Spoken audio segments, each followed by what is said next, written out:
Hi guys, and welcome back to the channel Held Dominance. Anthony here.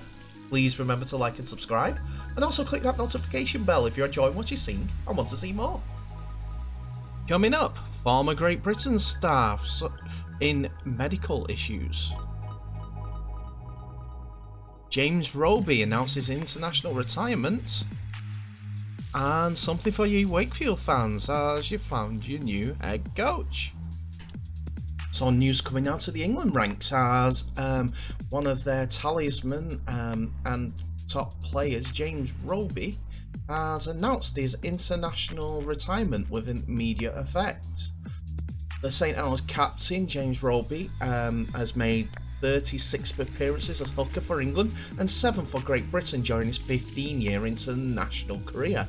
He hoped to play in the 2021 World Cup, but the delay to until 2022 is a year too far for Roby, aged 35.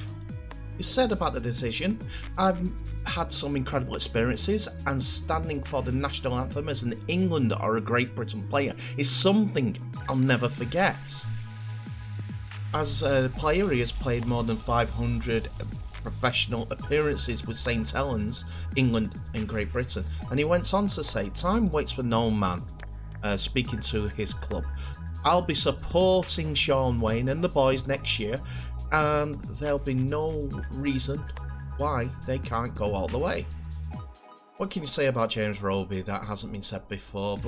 But he made his international debut when he came on as a 20-year-old for Great Britain against New Zealand in 2006.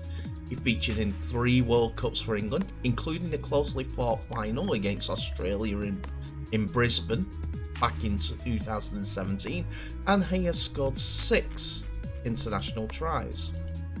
We were close to beating Australia, and were close to at Wembley in 2013.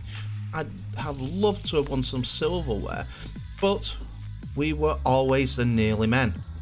I've been fortunate to line up against alongside some real enforcers. James Graham, Sam Burgess, Jamie Peacock, Adrian Morley. I love taking the field with players like them. England coach Shaun Wane said he was gutted he didn't get the chance to coach Roby while being part of the international setup, but understands the reasons behind his decision. "James is one of those players who consistently delivers exactly what coaches want, and he rarely gets it wrong," Wane said. "That's why fellow professionals rave about him. He's a legend." Roby, who recently signed up for 1 more year with his club, has been at St Helens for his entire professional career. Next week he will lead St Helens in the quest for a 3rd consecutive Super League playoff title. The 4-time Super League Grand Final winner and 4-time Challenge Cup winner will play his 19th and final season for the Saints at 2022, which will mean that he's a one-club man.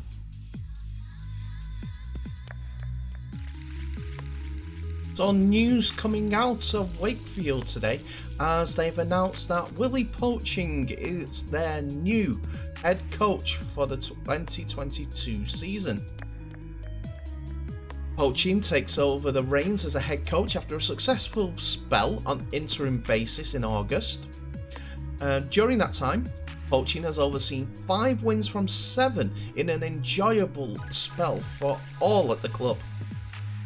The 48-year-old has had a decorated playing career in Super League, which started with Trinity back in 1999 until 2001, which he was a fan favourite amongst the Red, White and Blue Army during his time. Poaching returned to Trinity as assistant coach ahead of the 2021 season, after spells with other Super League clubs during his 14-year period as an assistant. Speaking about becoming the head coach of Trinity, Poaching said, "I'm extremely proud to sit in this seat and be the head coach for the team next season. It's the club of the city that I've lived in and I've done for a long time. With such an illustrious history, a fantastic board and a support crew to match. There has been a lot of success at the club, but not for a little while, and to be able to lead that now and try to chase that is the challenge that I'm ready for.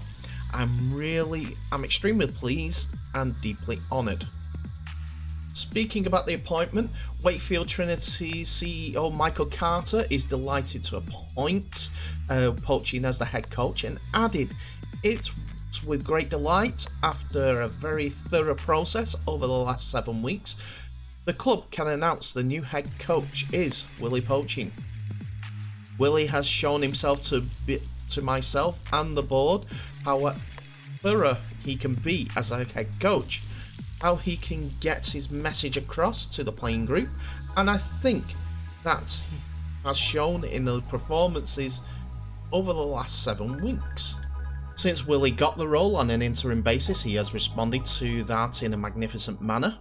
He has done a long apprenticeship as an assistant coach, and he's a very thorough man with how he goes about his business. It was a culmination of factors when appointing the head coach, and for the board, it was a unanimous decision to appoint Willie. Poaching, during his playing career, played for the Auckland Warriors, North Queensland Cowboys, Hunter Mariners, St George Illawarra Dragons, Wakefield Trinity, and also Leeds Rhinos, Leeds being the club that he spent the most time at, with 132 games and 45 tries scored. He also represented Samoa in New Zealand during his representative career, and has had a long career in coaching while with Samoa as the interim coach, as a coach of Samoa, and also Wakefield Trinity as now coach. He was part of the after his playing career finished, he was academy coach at Leeds, as well as head coach of Samoa during that period, and became assistant coach to Tony Smith at Warrington Wolves.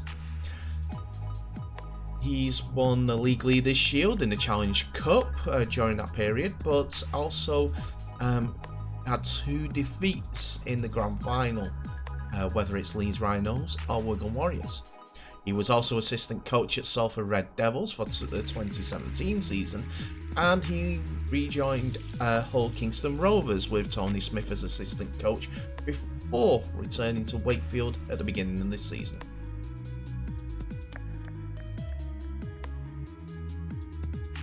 In our sport, we are a family, and we have to take care of those that are affected by the sport positively and negatively, whether it's from the past, the present, or the future.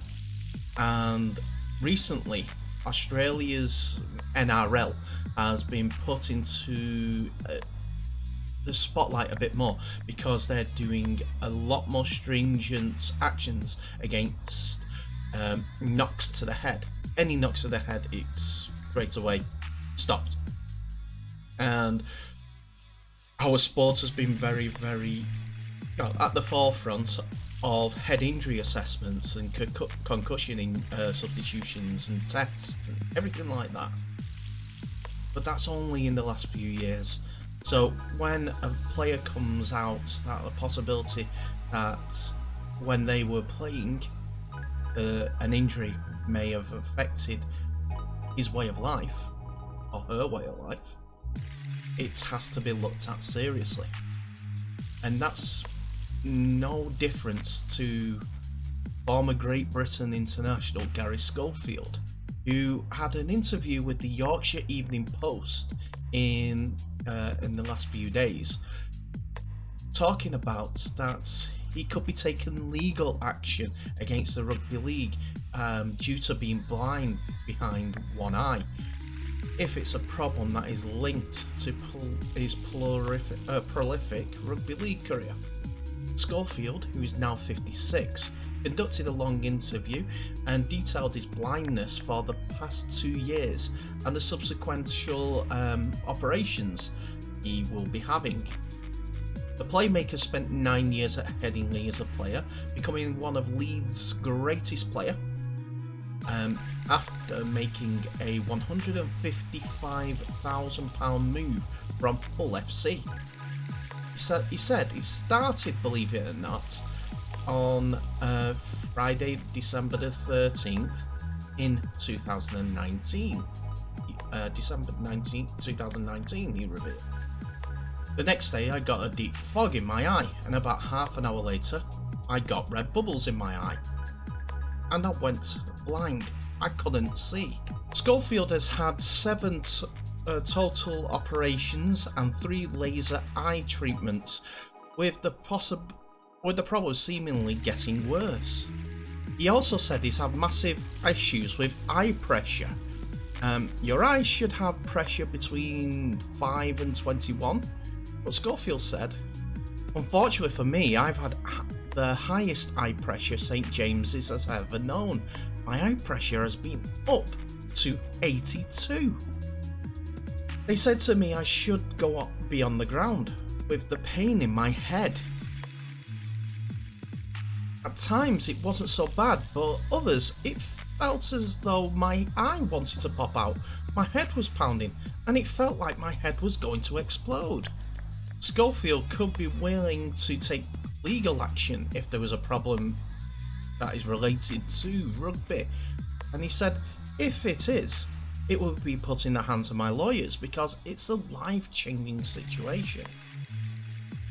He is having issues. He's seeing all the doctors. He's trying to get all the treatments he can, but it's affecting his day-to-day life. He's got blindness behind his eye. He'll want to find out the root cause, and unfortunately, if the cause is rugby league is going to have an issue, and will have to have their day in court with Mr. Schofield. So I'm wishing him all the best, that he keeps healthy, and I do not wish any harm to come to our sport, any bad press or anything like that. But we have taken the steps just recently though, so there could be a lot more out there to help people with contacts to the head and trying to outlaw them from the game. This is a case in point of why this rule needs to come in and why we're trying to get the sport safer as we're going. It's tough enough without deliberate contacts to the head. Yes, accidents do happen, but we have to stop it. We're behind Union in that case, I must admit. So let's hope something can be done in the right way. And good luck to Mrs. Schofield.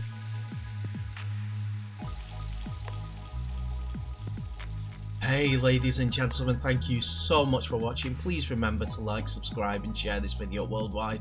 I'm trying to champion rugby league and I need you alongside me to do so. So please keep watching the videos. Thank you so much for the support. Keep enjoying the videos.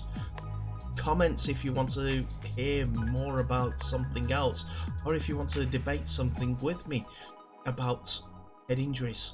But going on to injuries and head injuries, or any players of rugby league out there that are feeling headaches and things like that, go see your doctor. Go see your doctor immediately. Don't wait. It could get a lot worse without someone interceding. Straight away, go see your GP. Do not hesitate. We're all a rugby league family, and we're all concerned about all our family.